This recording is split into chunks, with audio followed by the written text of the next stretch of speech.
రాష్ట్రంలో కూటమి ప్రభుత్వం సంవత్సర పాలనపై ప్రస్తుతం మనతో మాట్లాడేందుకు టీడీపీ మాజీ ఎమ్మెల్సీ అంగర్ రామ్మోహన్ రావు గారు ఉన్నారు. సార్, సంవత్సర పాలనలో మీరు సాధించిన ఘనతలు ఏమిటి? అంటే ఒకవైపు వైసీపీ కూటమి అధికారంలోకి వచ్చి సంవత్సరం గడిచినా కూడా ఏదీ లేదు, సాధించింది ఏదీ లేదని కూడా వాళ్ళు చెప్తున్నారు. మీరేం సాధించారు అసలు సంవత్సర కాలంలో? ఈ సంవత్సర కాలంలో మేము ఏదైతే హామీలు ఇచ్చామో, మేనిఫెస్టోలో చెప్పామో, సూపర్ సిక్స్ కానీ అన్ని కార్యక్రమాలు ఒక్కటిగా అమలు చేస్తున్న పరిస్థితులు అన్నీ కనబడుతున్నాయి. మొదట ప్రమాణ స్వీకారం చేసిన వెంటనే పెన్షన్ 4,000కి తీసుకెళ్ళాం.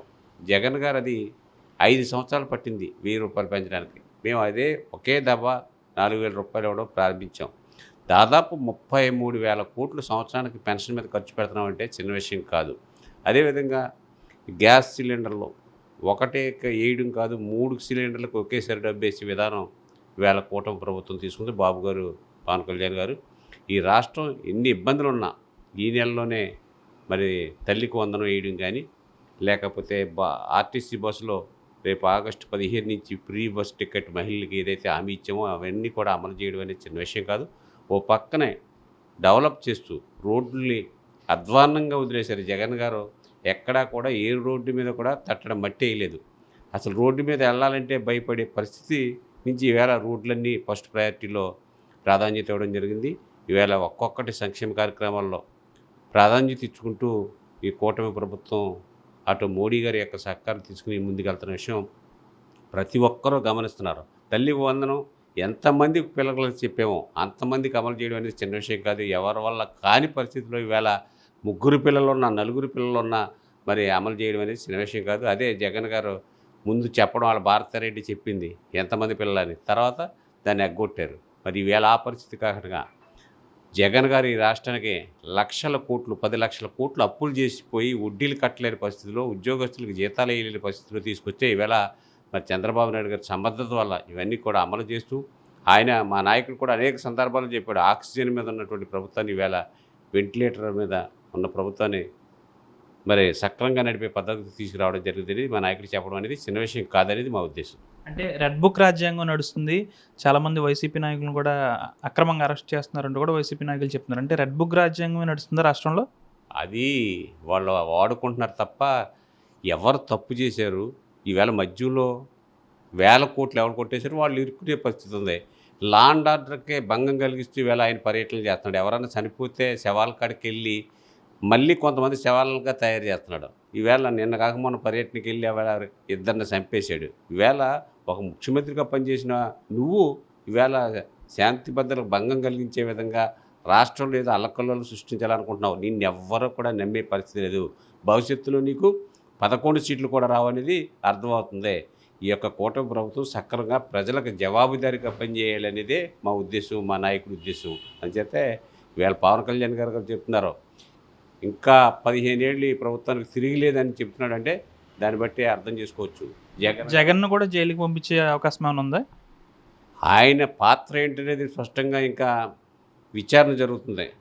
మన లెక్కర్లో వేల కోట్లు ఆయన కూడా తిన్నదని నా వ్యక్తిగత అభిప్రాయం. అది విచారణలో బయటపడుతుంది. ఎవరు శిక్షకు అర్హుడవుతే వాడు పోతాడు జైల్లోకి తప్పనిసరిగా. అతనికి అలవాటు ఉంది కనుక నేను మళ్ళీ జైల్లోకి పోదామనే డిసైడింగ్లో కొంత ఇటువంటి జిమ్మక్కులన్నీ చేస్తున్నాడు. లిక్కర్లో వేల కోట్లు తినేసిన మాట వాస్తవం. అన్నీ తప్పుడు పనులు చేశారు, కక్ష సాధింపులే చేశారు.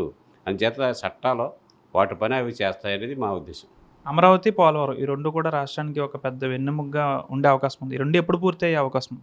తప్పనిసరిగా అమరావతి, పోలవరాన్ని త్వరగతిని పూర్తి చేయాలి 2027 కన్నా ఉద్దేశం చేత మా చంద్రబాబు నాయుడు ప్రయత్నం చేస్తున్నారు. అటు కేంద్రం యొక్క సహకారం అడుగడుగునే తీసుకున్నారు. ఇప్పటికే దానికి 10,000 కోట్లు తీసుకురావడం జరిగింది. అమరావతిని కూడా పెట్టుబడులు ఆకర్షించే విధంగా 4 లక్షల కోట్లు పెట్టుబడులు తీసుకొస్తున్నారంటే ఈ రాష్ట్రానికి ఇక్కడ పెట్టుబడులు వస్తున్నాయంటే తద్వారా రాష్ట్ర ఆదాయం పెరుగుతుంది, మన పిల్లలకు ఉద్యోగాలు వస్తాయి, పరిశ్రమలు వస్తాయి. ఇవన్నీ కూడా ఒక్కొక్కటిగా అభివృద్ధి అయ్యే పరిస్థితి. అమరావతిని చంద్రబాబు నాయుడు గారు ఏదో 1 సంవత్సరం 2 సంవత్సరాల దృష్టిలో చూడలేదు. భావితరాల వాళ్ళకి ఇది గొప్ప రాజధాని అవ్వాలి, హైదరాబాద్ మించిన రాజధాని అమరావతిని చేయాలనే సంకల్పంతో మా చంద్రబాబు నాయుడు గారు కృషి చేస్తున్నారు. దీన్ని అందరూ కూడా బలపరుస్తున్నాం.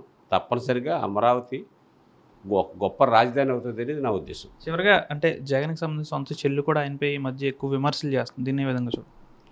ఇక అతను చేసినవన్నీ మోసాలు. కుటుంబాన్ని మోసం చేశాడు. సొంత చెల్లు అతని రక్తం పంచుకుని పుట్టిన చెల్లిలే మరి చాలా ఘాటుగా విమర్శించారు. జగన్ ఈవేళ ఈ రోడ్ల మీద పర్యటనకి వెళ్ళి ఇద్దరిని చంపేసిన మాట వాస్తవం, తన ఆస్తులు కాజేసిన మాట వాస్తవం, రాష్ట్రాన్ని సర్వనాశనం చేశాడని స్పష్టంగా చెల్లి చెప్తుంది. ఇండైరెక్ట్గా తల్లి ఏమో మదన పడుతుంది. అతను కొడుకు చేసే పనుల్ని ఏం చెప్పాలో తెలియక మదన పడిపోతుంది.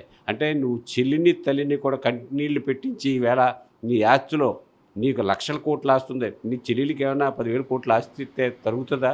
అటువంటి పరిస్థితిలో నీ ఆస్తుల గురించి కూడా ఆవిడని ఏడిపించేసి నీ తండ్రి ఆశయాలకి విరుద్ధంగా నీ చెల్లిని కూడా రోడ్డు ఎక్కించే పరిస్థితి తీసుకొచ్చావంటే జగన్ ఎంత దుర్మార్గుడు, ఇక ప్రజలకు ఏం చేస్తాడనేది నేను ప్రశ్నిస్తున్నాను.